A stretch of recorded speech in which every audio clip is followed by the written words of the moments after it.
Is the RBA counting on the dollar crashing? Let's have a look. Good morning, everyone. I'm Florian Heise, and welcome to another episode of Heise Says. I've got my morning stein of coffee, and I thought we would have a look at this article, starting the week with Stephen Leett's article he's written on ABC, asking if the lower dollar will bail out the Australian economy. Now, will a lower dollar bail out the economy, raise wages, and lower unemployment? The RBA is hoping so.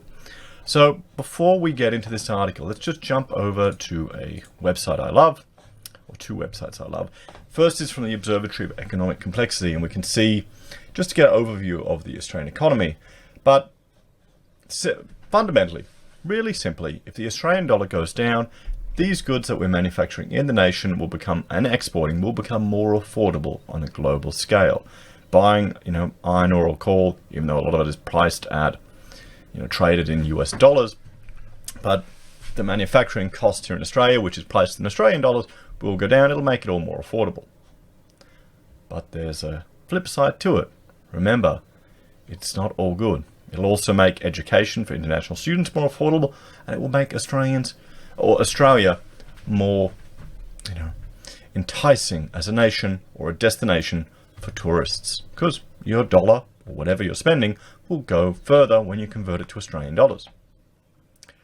But, and there is always a but, people, all of these products that we're importing will become more expensive because the purchasing power of our Australian dollar, if it sinks down, will diminish. We won't be able to purchase as many portions of car for the same dollar, or as much refined petroleum or broadcasting equipment or computers.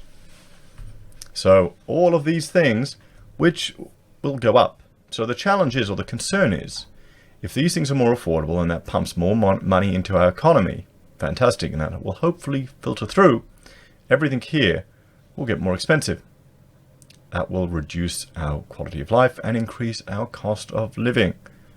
So, will the increase in employment resulting from the more affordability on a global scale of our exports be offset in the decreased employment resulting from the increased cost of our imports and a reduction in the quality of life and discretionary spending of the average Australian? That's before we even look at the implications of mortgage stress and potential for defaults resulting from increased costs of living. So, with that in mind, guys, let's jump in and have a look at this article and let me know what you all think about this proposal. So, putting together the latest quarterly update on the Australian economy could hardly have been a fun job for the Reserve Bank. Not only did the September quarter statement on monetary policy blow out to a record 87 pages, it was bulked up with downward revisions to forecasts and admissions that fundamentally important measures of the economy's health would not be met for the foreseeable future. I mean, just think about that. This is the problem when they're making predictions or data and they come back and revise it. It's like the auction clearance rates. The media will report on the first number, not the revised lower number a week later. It's funny, that, isn't it? The RBA's best guess is unemployment edging down from 5.2% to 5% at the end of 2021. Now, they're getting every other prediction wrong. So, based on that, based on the fact that they have failed at every other prediction, do you think this prediction is right? Let me know in the comments. Where would you bet your carton, guys? Can you actually, let me know, can you bet on RBA predictions with the tab? Not that I'm encouraging people to gamble, I'm just interested because, bloody hell, I put $100 against it just to give it a shot. Almost be a certain thing, wouldn't it? So this is still well short of its idea of full employment of 4.5% or lower. Not surprisingly, the RBA pretty well waves the white flag on wage growth, or in the words of the SOMP, wages growth is no longer expected to pick up. Wages growth is now forecast to stagnate at just 2.3%, annual growth off into RAB's distant forecasting horizon. And this is the problem, guys. The further ahead in the future you get, the greater the margin of error in their predictions. I mean, that's just the outcome of this modeling. I mean, come on. So more weak data on the way. It is likely that the RBA will at least be able to say, I told you so, when the latest wage and jobs data drop this week. Both should be underwhelming. Forward-looking indicators such as business surveys and job ads have been deteriorating, while the most recent batch of enterprise bargaining agreements have hardly warmed the hearts or filled the wallets of workers. Wage increases offered to construction workers via EBAs this year have roughly halved. Well, I mean, we just need to look at the number of building approvals, how they've declined in the construction sector, guys. Yeah. Those applauding September's fall in the unemployment rate could well remember that to 2 decimal places it was 5.25%, rounded down to 5.2%. Well, yeah. I mean, guys, that's it. It's only a trending decline. I wonder if we're going to get enough increases in the Christmas period in retail. A slight softening in the rate of jobs growth could well see another spate of unemployment jumps back to 5.3% headlines and ruin everyone's day. The other point to make is even more important measures of spare capacity in the economy. The underutilization rate, the unemployed and those looking for more work combined remains at historically high levels, and while it does, wages growth will be stunned. So here we go, the underutilization rate. I'm going to have a look at it there, guys. This is the big issue. And what I will do is I will link to the Roy Morgan video I did about the employment rate. Their methodology for measuring unemployment is different to the ABS's. And you've got to understand, I don't consider the ABS method as accurate as the Roy Morgan method. I prefer their methodology simply because it has a more realistic understanding of working and they don't fiddle the figures as much. But that's just my opinion. Have a look at that video and let me know what you think in the comments. So RBA holding firm on GDP. The RBA's retreat on unemployment and wages makes it hope to get inflation back into the target 2 to 3% band have been dashed. Its preferred trimmed mean or underlying inflation measure finally hits the lowest reaches of the target just as the extremity of the RBA forecasting capability. Well, there you go. The fact that it has been below the target for 5 years says a bit about RBA's marksmanship on inflation. I mean, there you go, 5 years, guys. What's the point in them even making predictions? This is the thing. There's some underlying fundamental issues with their methodology. Through all this stagnation, the RBA has somehow managed to come up with a more positive bottom line for GDP growth. Well, I think I'm with Stefan here, and I don't agree. How can they come up with a more positive line for GDP growth? GDP has been stagnant for years. You know, I will link to this video showing how depressed our GDP has been since the GFC. Okay, and if you look at, we've been below trend. Our growth has been below trend since the GDP, and that's one definition for being in a depression. The economy is significantly smaller than it should have been. It's even worse if you remove immigration, or if you look at it per capita. So it forecasts growth steadily picking up steam, hitting 3% within 18 months. So guys, let me just, we'll do a little survey in the comments. Let me know if you think it's going to grow to 18 months. You know, do you agree with this statement, with their forecast? Let me know in the comments, yes or no. Yes, why? And no, please explain. Because what fundamentally will be driving it? Will be driving it is just immigration. Is that driving? Is that enough? Is that enough?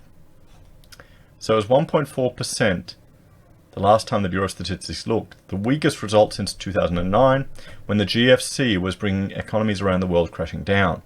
Much of the RBA's optimism and retention of long-time forecasts for growth is based on upgrades for housing construction, still contracting, but not as much, and business investment. Okay, housing construction is contracting. There's a huge confidence issue, particularly in the multi-res. We've got a lot of stock that needs to disappear, needs to be absorbed. Now, business investment. Would you want to risk investing with the economy? Would you base your business expansion decisions on the RBA's advice or what you're reading in the media? Let me know in the comments. If we've got a lot of people in business, a lot of people in construction, tradies, builders watching the channel, engineers and professionals. Would you jump now and invest, or are you going to hold off until you absolutely need to buy that new computer? I'll keep that machine running a bit longer, or invest in that new piece of surveying equipment, or upgrade your ute, or you're just going to push it a bit longer. I'd bet a carton people are going to push it a little bit longer. But I'd like to hear your take on that, guys. So, and the weaker dollar, and here's the big concern. The RBA has also tacitly acknowledges a weaker Australian dollar would help its planning. Their modelling suggests that a depreciation of the exchange rate by 5% leads to an increase in GDP growth of roughly half a percentage point over the forecast period to the end of 2021. ANZ head of Australian economics, David Plank, said. This pickup in economic activity also lowers the unemployment rate by an estimated 0.4 percentage points to 4.5% and raises trimmed mean inflation by around 0.3 percentage points to 2.25% by the end of 2021. I'd love to see that modeling, because, well, they're doing all of these things that the RBA are predicting are based on modeling. And the problem is with modeling, guys, it's a simplified version of reality. You've got to understand that the economy is a very complex, and I would argue, an emergent system. And the problem is, if you have limited data that is out of date and you're trying to predict the future on it in an emergent system, there is a significant potential for error. And we're seeing that repeatedly. And then also you can have unknown factors come in and affect your system, which are completely beyond our control or completely beyond our ability to predict. What do you think would happen if all of a sudden the president of China died and all trade negotiations was cut for 6 months? What do you think would happen? I think I'd be very happy I'd bought some silver, but we'll see. You never know what can happen, guys. So this is the whole issue of this modeling. In other words, problem solved. Okay, where's the discussion? What about the increase in cost of living? I mean, if our dollar goes down, it's going to be able to purchase less. There's one thing that's being discussed at the moment is milk and dairy products. A lot of the dairy farmers in North Queensland can't afford to produce because imported product is so much cheaper. Now, a lot of our milk and cheese comes from New Zealand. They're a big exporter in that product. I prefer New Zealand product to Queensland product. And because of my diet and the research I've done, there's a higher percentage of the product coming from New Zealand that's grass-fed, as opposed to grain-fed or other feedstock that happens here in Queensland. And for me, it's more beneficial, everything I've read. Now, here's the issue. I would still buy it even if it was more expensive. And the problem is, if that went up in price because the dollar went down, I'm buying an imported product, it's going to affect my cost of living, and it'll put a big dent in our budget, our food budget. Well, we're a big family, we eat a lot of cheese, and is that modeled into this? Because CPI, they tend to ignore food, don't they? They don't model food because it just varies so much. But I wonder. So the trick is how to get there when, as the RBA concedes, it is almost out of conventional tools to lever the dollar down, and that further cuts could unintentionally convey an overly negative view of the economic outlook. Perish the thought. Well, let's just have a look here at consumer sentiment. Look at that red line plunging down. What does that tell you? Consumer sentiment is crashing. The board was mindful that rates were already very low and that each further cut brings closer the point at which other policy options may come into play.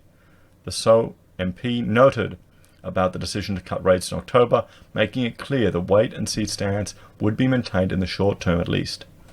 Only a gobsmackingly bad set of jobs and wages numbers this week could change that, and even then a cut in December would only be a maybe proposition. Westpac's Bill Evans says all things considered, another rate cut early next year is the most likely outcome. So the overview of the RBA's hang on, we're down here. The overview of the RBA's growth outlook, while largely unchanged from August, still appears to be overly optimistic, particularly around the residential construction cycle and business investment, Mr. Evans said. I would have to certainly agree with Mr. Evans. I get the feeling that the RBA is constantly overly optimistic. In some ways, is that what they're doing, just trying to talk up the economy? I don't think they have the charisma of other global leaders. On the other hand, the downbeat view on wages, inflation, and the unemployment rate make it clear that the RBA does not believe that its job is done, and so we can expect further policy action from the RBA in 2020. We expect the RBA to cut to 0.5% in February 2020 and to move to unconventional policies at an appropriate time, Mr. Evans said. Unconventional policies, QE. What else are they going to do? Negative interest rates. Lucky they've got that cash ban, guys. So markets. Global markets paused to mull over President Donald Trump's remarks that he had in fact not agreed to roll back US tariffs targeting China. Traders clearly thought, what the heck, and went back to switching lower risk assets for higher risk ones. The three major US stock indices all turned a soft start on Friday into another leg up, propelling them to record closes and record closes and the fifth successive week of gains. The ASX looks set to hop on Wall Street's coattails and enjoy a solid start to the week. So since the start of October, when talks of US-China trade truce emerged, again, global equities have put on 7%, while global interest rates have moved higher. There's also been relatively good news in manufacturing surveys about new orders and factory output, while earning figures from US corporates are better than have been feared. Well, I thought the last factory output data from the US has gone down. That's the last thing I had a look. So it's hardly a slingshot recovery. And here we go. I will link to this if you want to go through the data, the diary of what's coming up. So guys, it is going to be interesting to see what happens with this week. But what's more concerning is the RBA's hope of a cash reduction. Let's jump over, before we finish up, we'll jump over to trading economics. Let's have a look at our historic data. Yeah, I mean, we can see the Australian dollar is at 68.5 cents. 2002, it got down to 48 cents. The last GFC in 2008, we went from 97 cents, plummeting down to 59 cents. And then we climbed right up. I remember when it was over $1. This is when we actually purchased some things from the States.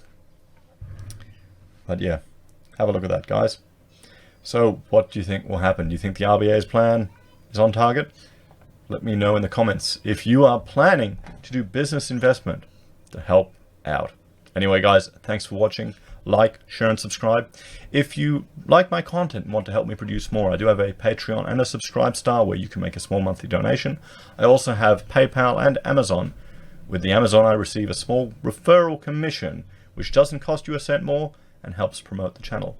I'd also like to thank the recent donations I received from viewers in Hong Kong and South Korea via PayPal. Thank you very much. I appreciate it. Take care, everyone. Have a great day, and I will talk to you later. Bye for now.